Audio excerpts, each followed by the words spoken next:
Shane Gillis gets another shot to show off how bad he'd be on Saturday Night Live. Well, that was certainly of a piece. Say this for Shane Gillis, now that he's hosted Saturday Night Live twice.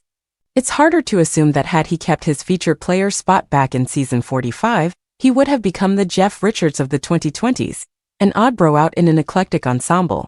Richards just seemed vaguely adrift in his short time on the show, connecting with the odd impression or his one weekend update character, but not really vibing with the rest of the cast or giving a clear idea of his own vibe.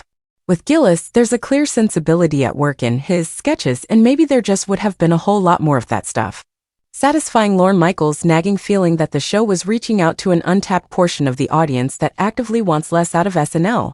Then again, maybe Gillis staying occupied by doing a bunch of terrible SNL sketches, and presumably appearing in the occasional good one, would have laid more immediately bare his CBS sitcom sensibility rather than gussying it up with edgelord podcast cred and the weird parasocial connections that go along with it.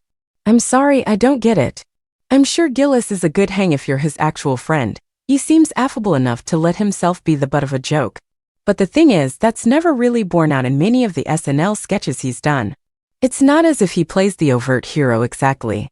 Yet even in sketches where the joke is about his character being a loser, a dumb guy, a bad father, whatever, there's this undercurrent of hostility towards everyone else in his orbit that isn't just sour.